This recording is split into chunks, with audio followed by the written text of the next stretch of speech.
உறவுகளை பற்றி மெயின்டைன் பண்ணும்போது நம்ம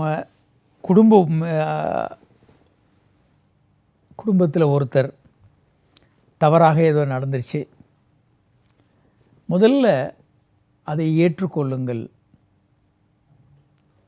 இப்படி ஒருத்தர் ஒரு குறை, ஒரு தவறு நடந்துருச்சு அது அப்படின்றத ஏற்றுக்கொள்ளுங்கள்.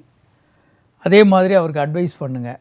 ஆனால் அட்வைஸ் பண்ண உடனே மறுநாளே அவர் மாறி நடந்துருவார் நம்ப வேண்டாம்.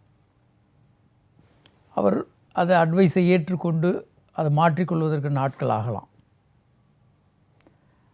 அந்த நபரை அக்செப்ட் பண்ணாமல் வெறுக்க ஆரம்பித்து கோபத்தோடு நம்ம பழகிறத தவிர்க்கணும். அது சரியல்ல. என்ன பிரச்சனை வருது நமக்கு அப்படின்னா, ஏன் நமக்கு இந்த குழப்பங்கள் இவ்வளவு வருது அப்படின்னா, ஒவ்வொரு மனிதரையும் சந்திக்கும்போது நாம் ஒரு எதிர்பார்ப்புகளோடு சந்திக்கிறோம். இவர் இப்படி தான் இருக்கணும், இதெல்லாம் செஞ்சு தரணும், அல்லது ஒரு ஜட்ஜ்மெண்ட்டோடு இருக்கும். இவர் மோசமான ஆள், இவர் நேரத்துக்கு வரமாட்டார், சரியாக வேலை செய்ய மாட்டார், இப்படி ஏதாவது ஒரு ஒரு ஒரு ஜட்ஜ்மெண்ட்டோட அவர் இப்படி தான் அப்படின்னு ஒரு தீர்ப்போடு இருப்போம் நம்ம. அல்லது சில எதிர்பார்ப்புகளோடு இருப்போம். அந்த எதிர்பார்ப்புகளை அவங்களால பண்ண முடியலைன்னா நாம் அவர்கள் மீது குறை கூற ஆரம்பிச்சிடுவோம். இது என்ன ஆகிடும்னா, நம்மளுடைய அன்பு அவர்கள் மேலே போவதற்கு இடம் கொடுக்காத ஒரு நிலையை உண்டு பண்ணிடுது. அவர்களால் நம்ம அவர்களை நேசிக்க முடியாது. அவர்களை ஒரு குறையுடைய மனிதர்களாகவே நம்ம பார்க்குறோம். அதே போல் நமக்கு எப்போதுமே நம்ம ஒரு ரொம்ப மகிழ்ச்சியாக எல்லோருடையும் எல்லா இடமும் நம்ம சுற்றி இருக்கிறதில்ல. பல பேர் பெரும்பாலான நேரங்களில் கொஞ்சம் வருத்தத்தோடு இருக்கிறாங்க.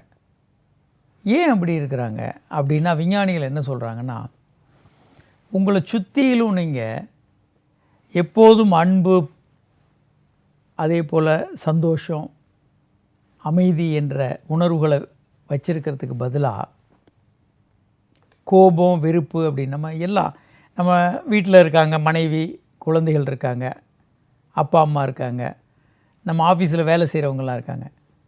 இவர்கள் எல்லோர்கிட்டையும் ஒரு கோபம், வெறுப்பு இதெல்லாம் காட்டி நம்மளை சுற்றியே ஒரு இந்த மாதிரியான வெறுப்பு மண்டலத்தை நம்ம ஏற்படுத்தி வச்சுருக்கோம். ஒரு அன்கண்டிஷ்னல் லவ் அப்படின்வாங்க, நிபந்தனையற்ற அன்பை அவர்கள் எப்படி வேணாலும் இருக்கட்டும், ஒரு நிபந்தனையற்ற ஒரு அன்பு நட்பை நம்மை சுற்றி நம்ம வைக்கலை. அப்போது நம்ம சுற்றி இருக்க அந்த ஸ்பேஸில் கோபம், வெறுப்பு, பயம், பல்வேறு உணர்வுகள் அங்கே இருக்கிறதுனால நாமளும் அந்த உணர்வுகளோடு தான் வாழ்கிறோம். இதை நம்மளால் மாற்ற முடியும். இந்த உணர்வுகளை எடுத்துட்டு அவர்களாகவே இருக்கட்டும், அவர்கள் மாற வேண்டியதில்லை. ஆனால் நம்மால் மாற முடியும். நாம் அவர்களை அப்படியே ஏற்றுக்கொள்வோம், அவர்கள் குறை நிறைகளோடு ஏற்றுக்கொள்வோம். அவங்க அப்பழுக்கற்ற ஒரு மனிதராக, காந்தி போன்ற ஒரு மனிதராக நம்மகிட்ட வரணும்னு அவசியம் இல்லை. அப்போது நம்மை சுற்றியுள்ள அந்த எமோஷ்னல் ஸ்பேஸ் அப்படின்றத ஒரு பாசிட்டிவான ஸ்பேஸாக நம்மளால் மாற்ற முடியும். அன்பு, ஒரு மகிழ்ச்சி, ஒரு அமைதி, நம்பிக்கை உள்ள ஒரு ஏரியாவாக நம்மளை சுற்றி மாற்ற முடியும். இதை நம்ம மாற்றணும். அதே மாதிரி பல நேரங்களில் நம்ம பதட்டமாயிடுறோம். பல பேர் வேலை செஞ்சிட்டு இருக்கும்போதே பதட்டமாயிடுவாங்க. ஏன் பதட்டமாகறாங்கன்னா, நீங்கள் உங்களோட பேசுகிற உரையாடுபவர்களோட பதட்டமாக பேசி அவர்களை பதட்டப்படுத்துகிறீங்க. அந்த உரையாடலே பதட்டமாக மாறிடும். இது நிறைய பேருக்கு இந்த நிகழ்வு தொடர்ந்து நடந்துக்கிட்டே இருக்கும்.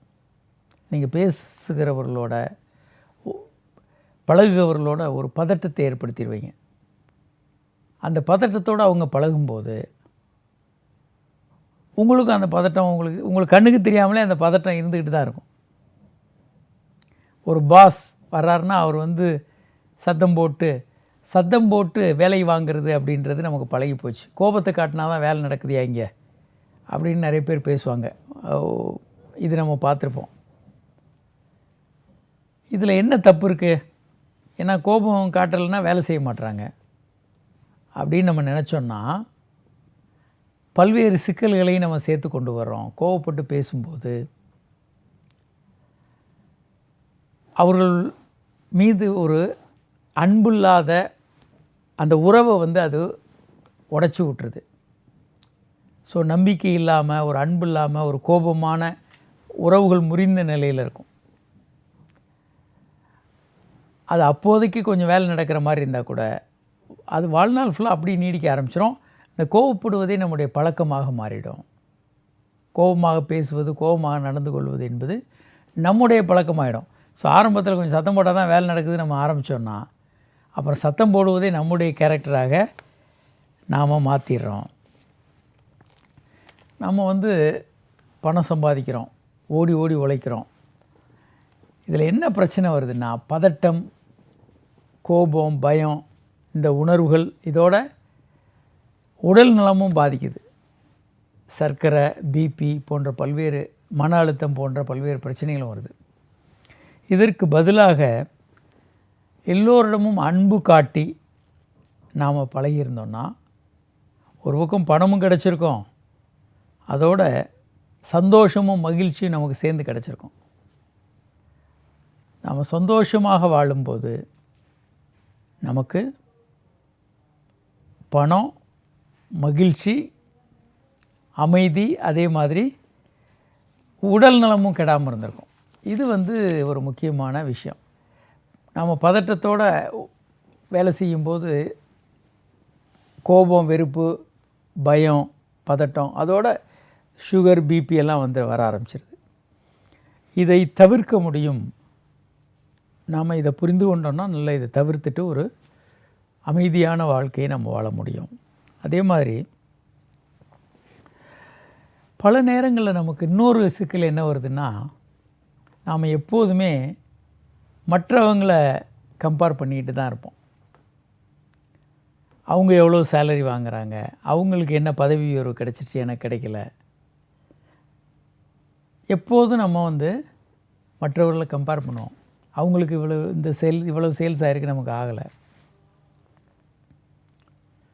இது சரியா?